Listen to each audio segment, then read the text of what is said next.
Rich young woman humiliates a black waitress but was shocked because she didn't expect her reaction. If you're new to this channel, I invite you to click the like button and subscribe to the channel so you don't miss any amazing new stories here. The Elysian Table restaurant was more than just a place to eat. It was a status symbol. Only the most important and powerful people in society went there. It was there, in the center of that elegant and status-filled place, that Megan Hastings stood out like a star. That night she was with her friends. They were all young, rich, and powerful. Each wore silk dresses and shoes that cost a lot of money. The price of the shoes was what most people would never earn in a year's work. When they arrived, the restaurant stopped for a moment. Everyone looked at that group. Megan, who was used to being the focus of everyone's attention, showed no surprise. Among them was Christina. She was 38 years old and a black woman. Her shoulders were bowed from the weight of many years of hard work and sacrifice. Christina was not part of the world of expensive dresses and shiny jewelry that lit up the room. She was part of a very different life. That life had long working days and a tiring routine. She started work before the sun came up and didn't finish until late at night.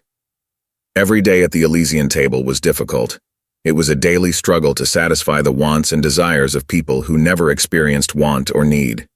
But for Christina, this job was a chance to save herself. She had 3 young children at home.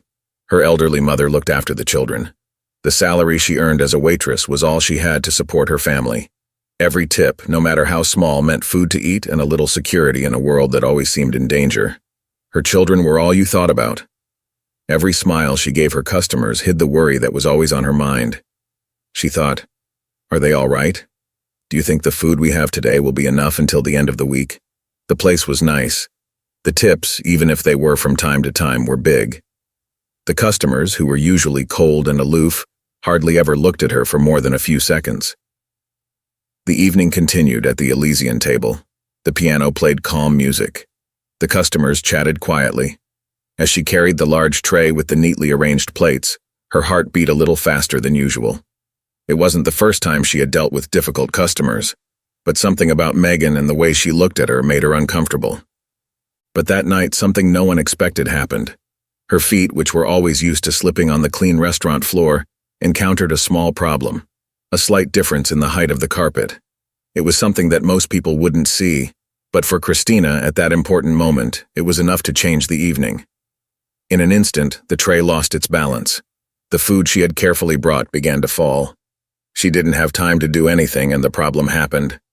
The plates slipped off the tray and fell, making a loud noise. The sound of the plates breaking spread throughout the room. This caused the conversations and laughter to stop for a moment. But the worst part wasn't the noise. The hardest part was what happened next. Hot, liquid food fell on Megan and her friends. It soiled their expensive silk dresses and messed up their neatly arranged hair. Pieces of broken plates were all over the table and floor. Smoke from the heat was still in the air. One of Megan's friends screamed quietly when the hot food touched her skin. The table was confused for a moment. For a moment, everything was quiet. Time seemed to stop as Christina saw what she had done. The fear in her eyes was clear. Her lips moved with difficulty. She felt shame in her heart. She knew what would happen next. She knew that a mistake like that, in a place like the Elysian Table, wouldn't just be forgiven or forgotten. She was right. Megan rose slowly from her chair. Her dress was destroyed. The face that had once shown tranquility was now full of anger. His eyes, which had looked at Christina unconcernedly before, now stared at her angrily. "You're no good," shouted Megan, her voice resounding through the restaurant, leaving the place full of tension. Christina was surprised by the violence. She tried to turn back, but the pain in her head prevented her from moving. She was locked up and suffering humiliations she never thought she would face. Megan's friends, still frightened by the food that had burned their clothes and bodies, started screaming. They uttered curses and words that showed anger. As Megan continued to pull Christina's hair and swear at her, the other restaurant workers rushed to help.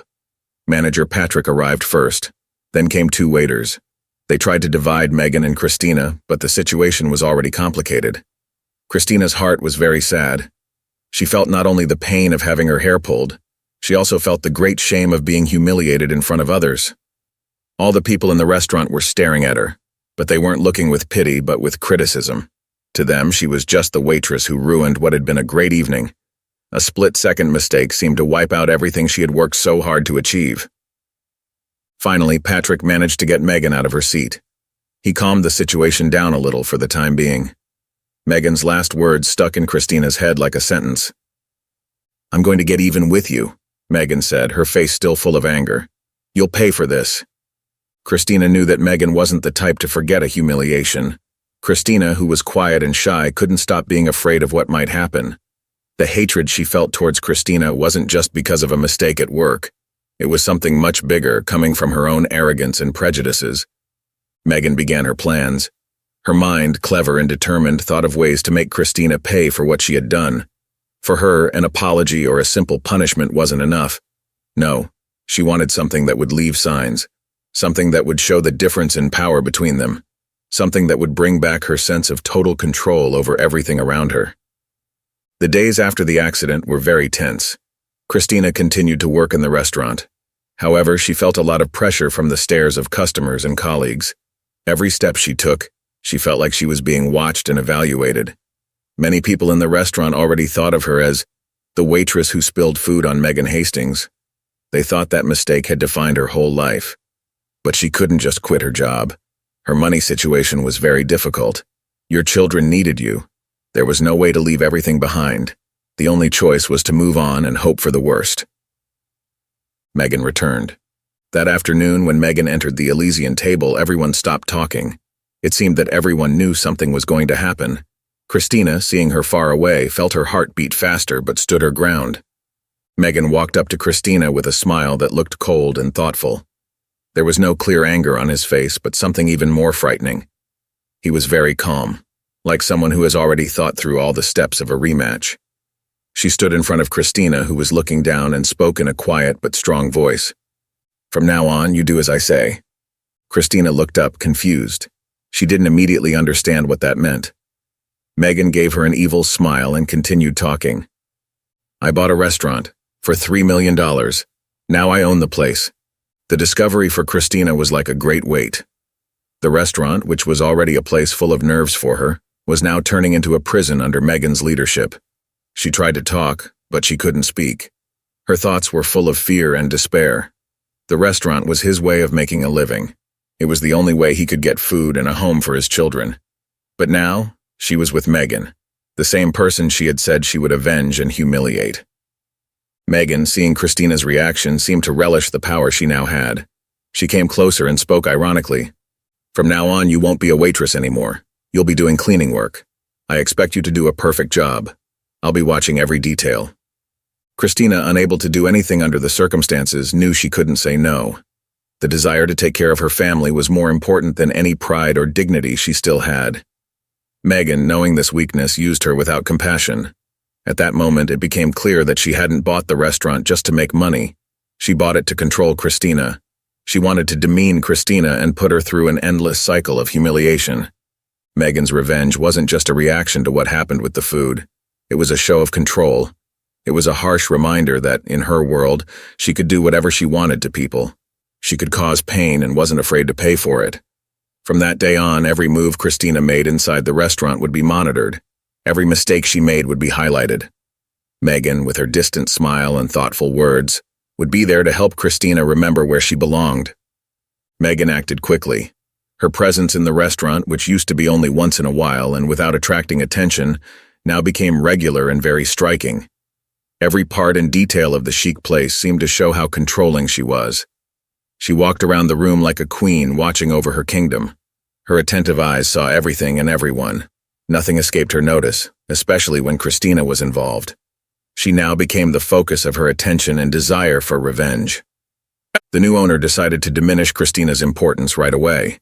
Before, Christina was a respected waitress. Even so, most customers didn't notice her. Now she was sent to the furthest part of the restaurant. Her job was to clean the marble floors. Megan, in a cruel way, made these floors dirty on purpose. The work, which was already tiring, now became a burden that was very difficult to bear.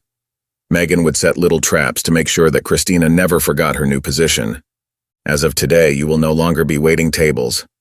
Megan has told you that she'll be mopping the floor. Her voice showed that she was happy.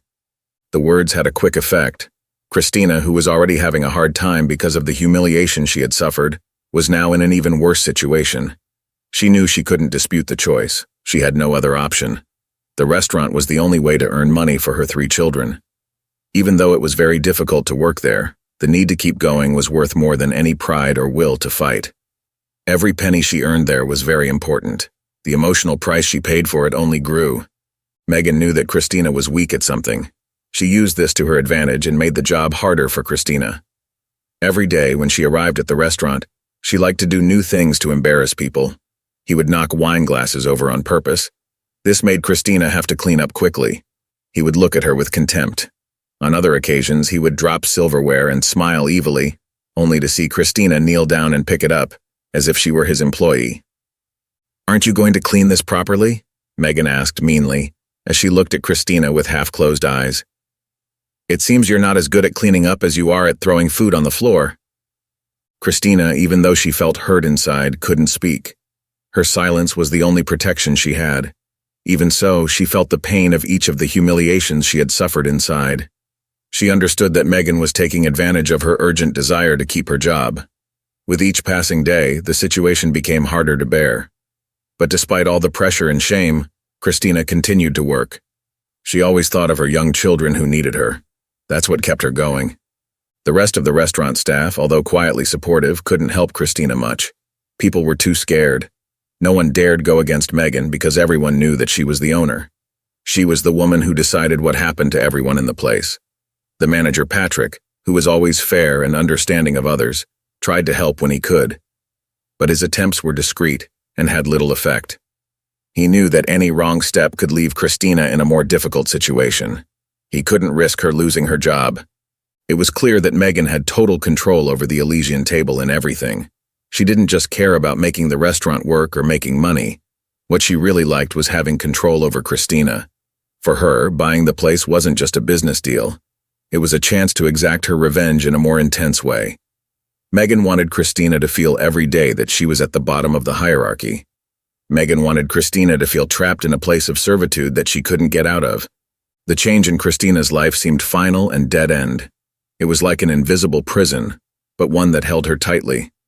While the light of the Elysian Table still beckoned rich and important people, the real darkness of the place lay in the power struggles going on behind the scenes. The silent fight between Megan and Christina, full of hurt and pain, was not seen by the people around, but it was felt in every look, every gesture, and every word Megan spoke to the woman she had promised to end. "Oh, I think I dropped my wine glass," said Megan with an amused smile, as she let the glass shatter on the floor, spilling red wine all over the white floor. "Clean it up, it's fast." "Christina," Megan called out with a sweetness that didn't seem real, making everyone in the restaurant look at her. "It looks like you forgot to clean up in here. It's very dirty. It looks like you're not doing your job properly." Christina, even though she was embarrassed in front of other people, bent down and wiped the floor with trembling hands. She never had the courage to look up. She knew that any show of resistance could make the situation worse. Inside her, there was a feeling of shame and anger. However, this anger had nowhere to go. The only thing that made him feel better were the children. Every time she felt she couldn't do it anymore, she thought of the 3 children waiting for her at home. They were under the care of their grandmother, who was already very old. They were the only reason she could put up with all this. The emotional abuse Megan suffered didn't just happen in the restaurant. She used her power to control every detail of Christina's life at work. Megan would suddenly change her working hours. She would force Christina to work extra hours without telling her beforehand. Megan would even ask Christina to do the most difficult tasks in the restaurant. On one of the more complicated nights, Megan, as usual, intentionally knocked over a bowl of soup on the floor that Christina had just cleaned. The hot liquid fell onto the marble. Megan looked at it and waited for Christina to arrive to clean it up. Megan's friends, who were sitting at the table, laughed quietly. They pretended not to see the pain happening in front of them. "I think you're going to have to scrub harder this time," said Megan, trying to hide her smile.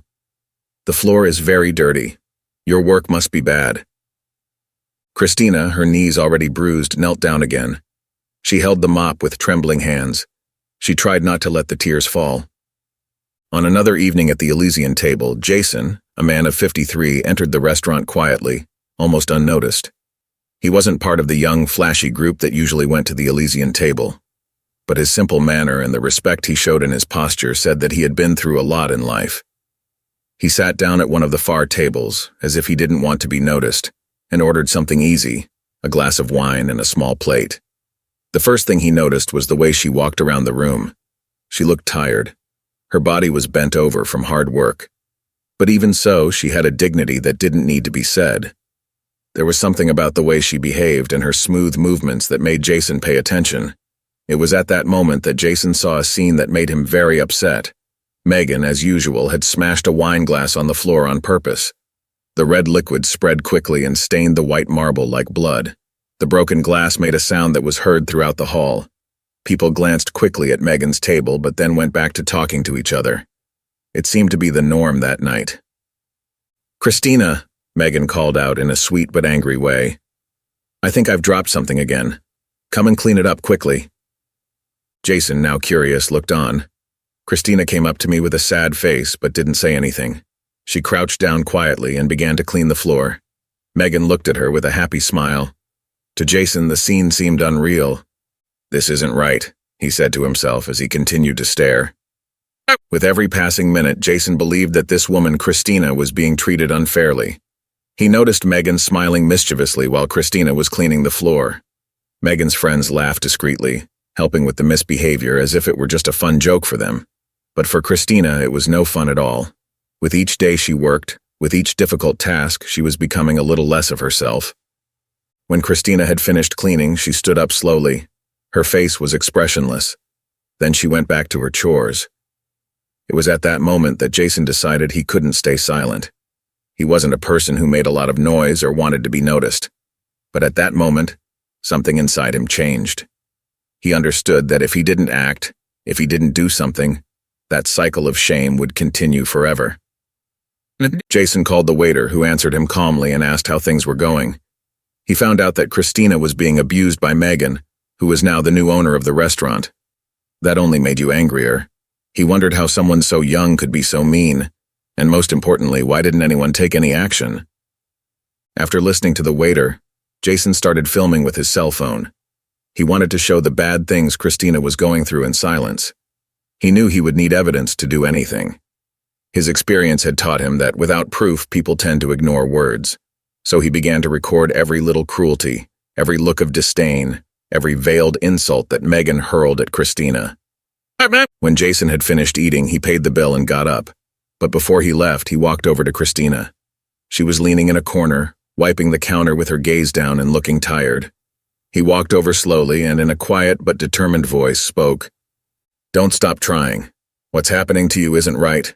I'm going to do everything I can to change it." Christina looked at him and was surprised. She didn't know what to say. Jason didn't wait for an answer. He understood that his words might not ease Christina's pain at that moment, but he wanted her to know that someone noticed and that someone was ready to help. Jason stopped in front of Megan. She was still holding the cup in one hand.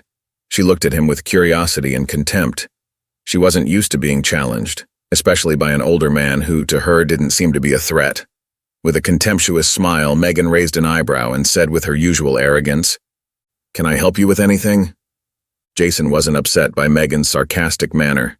He looked her in the eye, calm as someone who has justice inside him. His voice was low but firm and sure. "Megan, what you're doing isn't right. I've watched what you've done to Christina. It must stop now." Megan laughed dismissively at the time. She thought it was very funny that someone should try to challenge her. Her friends, who were sitting nearby, also started laughing, but in a more nervous way. Megan leaned forward a little. She still had an evil smile on her face. "I own this place. I do what I want. And Christina..." She took a quick glance at the woman, who was still kneeling on the floor, wiping up the wine she had spilled. "She does work for me. So if you let me do the talking, sir, it's not your problem." Jason, but he didn't back down. He knew the fight wouldn't be easy, but he didn't want to stop. He moved a little closer. He was firm and said it more forcefully. "I care when I see someone being treated disrespectfully and being hurt like this. The control you think you have over her doesn't allow you to be evil. You may be the owner of the restaurant, but you can't control her dignity. I have proof of what you've done and everything you do here." Megan's smile disappeared from her face. It was the first time she seemed to hesitate. His eyes tightened. His expression changed to something more serious, showing anger and surprise. "Evidence?" Megan replied, now in a lower, angrier voice. "You don't know who you're talking to. I'm not going to let an older man scare me. I buy and sell people like you and Christina every day." Megan's harsh words hung in the air. It made everyone around more nervous. But Jason, keeping his cool, looked at her and said, "You can keep saying that, but know that I've done more than just look. I've recorded everything, every humiliation and every abuse. I'm already talking to lawyers. You may be the owner of this restaurant, but no one is above the law. What you're doing is misusing your power, and you'll have to answer for it." Megan's blood stopped for a moment. She noticed that for the first time someone had challenged her strength with something she couldn't control. Evidence. The proud smile disappeared from her face. It was replaced by a look full of anger. She rose slowly from her chair. Then she walked towards Jason. She tried to use her height and serious manner to frighten him.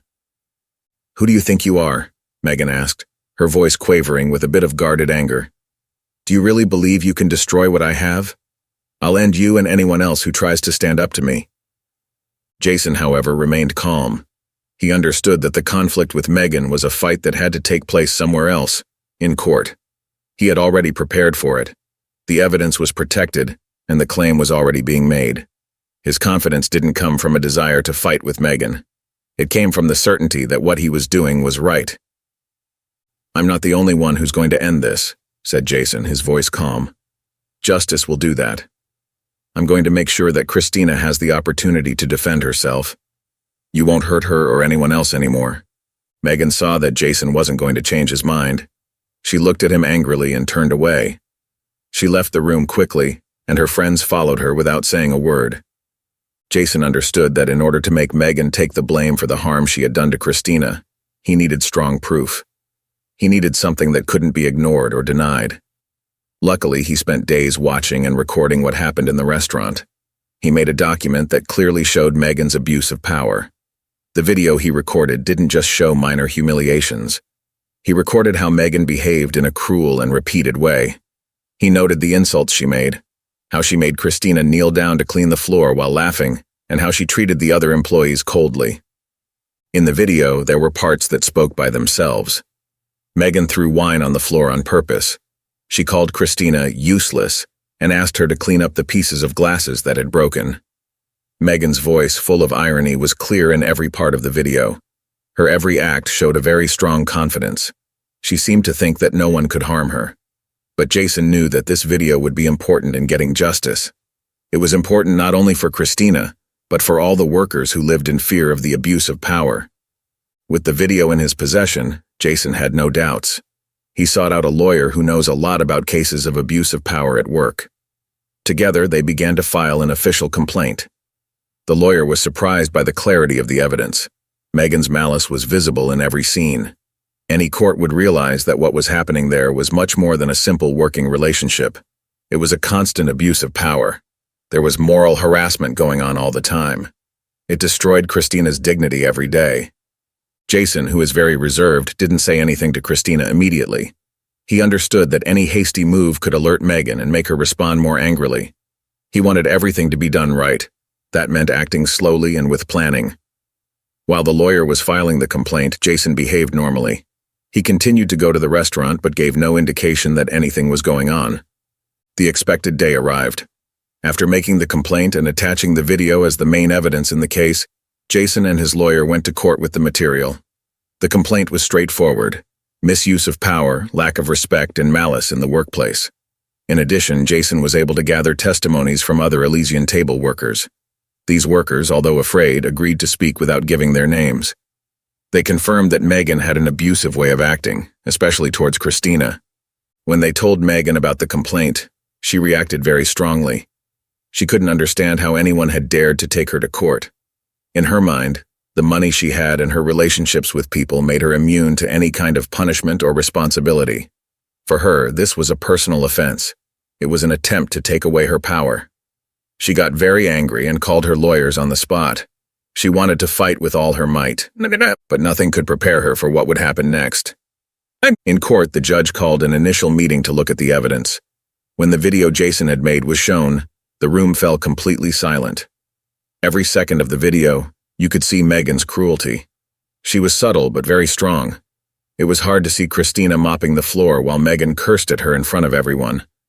Megan's face, which had previously shown security and smugness, began to change as the video went on. She understood that the effect of those photos was very strong. Everything she said in the video and every gesture she made clearly showed how she behaved. The people who had spoken in writing about the humiliations Christina suffered every day now had their accounts confirmed by the clear and certain images in the video. You couldn't take your eyes off the truth. At the final trial, Christina was sitting in a chair at the back of the room. Her hands were shaking a little in her lap. She had never thought her life would go down this path. The humiliations she had endured at the Elysian Table had come to this. The judge entered the room. Everyone stood up. The place had a serious atmosphere that didn't allow for joking or distraction. The judge's voice, strong and demanding, spread through the room as he asked everyone to sit down. The trial was about to begin. Jason's lawyer was the first person to speak. He spoke about the accusations of abuse of power and bullying. He recounted in detail the months of humiliation Christina had endured. He told how Megan made Christina's life very difficult. She demoted her from waitress to cleaner. Megan also created moments to embarrass her in front of others. The video that Jason recorded was shown again. This happened in front of the court. The video clearly showed how Megan behaved in a cruel way. The room was quiet as the video played. When the video ended, Megan's lawyer tried to say that the video had been cut and that her actions had been misunderstood. They said that Megan was only asking for her restaurant to follow high standards. They claimed that Christina, as an employee, was not doing her job properly. However, the argument seemed weak next to the very strong evidence. In addition to the video, Jason's lawyer showed the accounts of other workers at the restaurant. They said that Megan's abusive manner was true. They also told their own stories of what it was like to work in fear of reprisals. The employees spoke one by one about the bad environment Megan made at Elysian Table. Even without mentioning who they were, the importance of their stories was clear. When it was Christina's turn to speak, the room became even quieter. She stood up slowly. Her body was stiff, but her voice, which had started out uncertain, spoke the truth of a pain she had held in for months. Christina spoke about her story calmly and sincerely. She didn't make a big deal out of it, but she didn't hide the truth of what she'd been through either. "I stayed silent because I needed the job," Christina said, her eyes full of water. "I had 3 children at home who needed me, and I couldn't allow myself to give up, even when they treated me like I was worthless. I never asked to be shamed. I just wanted to have a job and look after my family. But day after day, I was told that I was worthless, that I was less than the others. I put up with it because I had no other option." The judge said, "After looking at the evidence and listening to the accounts that have been given, it is clear to this court that the defendant, Megan Hastings, used her power intentionally and regularly. The acts of humiliation and harassment against the employee Christina are well recorded and are not acceptable in any workplace." The judge paused for a moment. He took a good look at Megan. She was looking at the floor and no longer seemed as confident as before. "This court has decided that the Elysian Table restaurant will pay a fine of $15 million for abuse of power and for moral harassment. It is also necessary for the management of the restaurant to be changed now. It's important to have good supervision to make sure that things like this don't happen again." The sentence was direct, and Megan, who had been strong and firm, was now devastated. $15 million was a lot of money, but what hurt Megan most wasn't the fact that she was losing it. She seemed to be seen by everyone as an evil woman. People thought she used her power to make others feel small and ashamed. Her image, which she had always taken great care of, was destroyed. When the trial was over, Christina left the courtroom feeling a relief that she could hardly show. She walked lightly, something she hadn't felt for a long time. After a long time, she knew that justice had been done. Jason, who was always with him, gave her a calm smile and spoke softly. "You've done it. Now you can continue." After the trial, Megan Hastings, who had previously felt very confident, was faced with a reality she never thought she would experience. She felt ashamed, she owed money, and she no longer had the control she always thought she had. The court's decision took her by surprise and was a great shock to her. Now, with a fine of $15 million, she felt at a loss. Her confidence was at an all-time low. The world around her seemed to be falling apart fast. She understood that on her own she wouldn't be able to cope with the difficult situation with the money that was happening. There was only one choice in her mind: to ask his father for help. Megan's father, Richard Hastings, was a very wealthy and important businessman. He was known for being cold and very efficient in the financial market. He was a man who had created a great empire. He was serious and hardly ever showed affection or weakness. He was always the person Megan admired and also feared. He was a symbol of strength and firm control. Throughout her life, Megan learned to be like him, to be strong, not to hesitate, and above all, not to show weakness. Megan went straight to her father's house. The house was big and beautiful. It was on the outskirts of the city. It had well-kept gardens and a building that showed wealth. She understood that even with everything, her father was the only person who could help her with money. At the end of the day, he was always there, making sure that her life was good and that her decisions were supported. And now, when everything around her was falling apart, she thought he would be there again to save her. When Megan arrived at the big house, she found the cold silence that had always been there. The workers walked quietly through the corridors. They avoided looking at each other as they always did. She knew very well where to find her father. It was in the office. He was there most of the time, working on his business plans. Megan went there with quick steps, but with a little doubt. When he opened the office door, he saw Richard sitting behind a large, dark wooden desk. Richard was looking at some money reports. He didn't look up when Megan entered. The place was very formal. Even if the person entering the room was his own daughter, their relationship had always been distant and professional. "Dad, we need to talk," said Megan, her voice lower and a little more unsure than usual. She wasn't in the habit of asking for help. She didn't do it even in such a difficult situation. Richard finally looked up from his papers but had no quick reaction. His face showed no emotion. This was very different from the concern you could see in his daughter. "I know you must already know about what happened," said Megan, trying to stay calm. "The trial? I'm sorry, but I need the full text so I can paraphrase. Could you share the full text about the fine? I need your help to get rid of it. $15 million is a lot of money. If I don't pay, the restaurant will go under and so will my reputation." She thought that talking about reputation would touch her father's heart. Megan had always thought that Richard cared more about the family name than anything else. She didn't think he would let a scandal spoil the Hastings' good reputation. When she looked into her father's eyes, she saw that he was calm. It seemed that what she had just said made no difference to him. Richard Hastings placed his glasses on the table quietly, but showing that he was in control. He was quiet for a few moments. This made Megan's heart beat faster. She already knew what that silence felt like. It was the silence of someone who was about to make a final decision. "Megan," he said, speaking quietly and calmly, "what happened to you didn't surprise me." Megan had a strange feeling when she heard those words. The response she received was not what she had expected. "For years I've watched you," Richard continued. "I've seen you act as if the world was around you, as if you were invincible. I gave you everything you needed to make something strong that would last a long time. And what did you do with it? You used the strength your mother and I gave you to hurt others. You do it to feel important. Now you're here asking me to help you with something you did yourself." "I'm not going to help you, Megan," Richard said at the end, without showing any pity. "That's what you get for being so conceited and proud. I've said many times that those who have power shouldn't use it to make others feel bad. You haven't paid attention to me.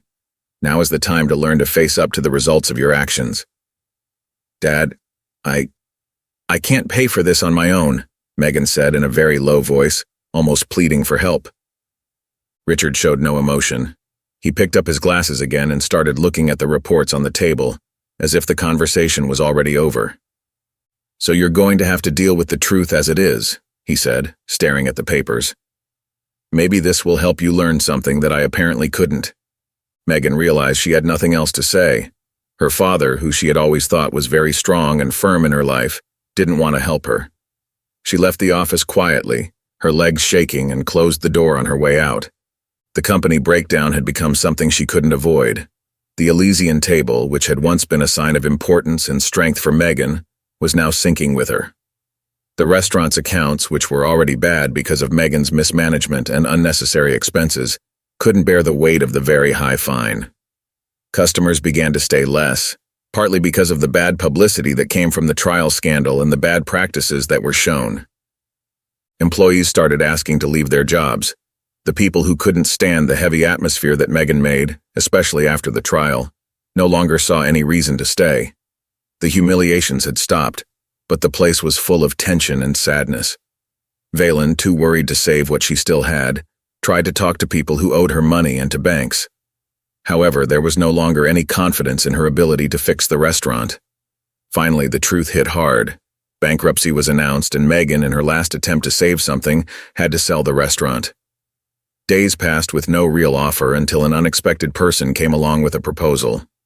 Jason, the man who defended Christina and showed her Megan's abuse, returned to the place. He watched from afar as Megan fell. He didn't care what happened to her. However, he thought that the restaurant could be a chance to start again. Not for him, but for Christina and the people who were in trouble because of Megan. Jason made an offer that no one had the courage to make. He offered $250,000 for the Elysian Table. That's a lot less than Megan paid to buy it in the first place. It was a low price, especially for a restaurant that was once very famous. But for Megan, she had no other choice. The debt was too great, and that money was the only thing that could bring some quick comfort. When Megan received the offer, it was as if something cut through her pride. She had no other choice, so she signed the sales contract. With that, she handed over control of the restaurant to Jason. When Megan left the Elysian Table for the last time, she walked through the city feeling a hole in her heart.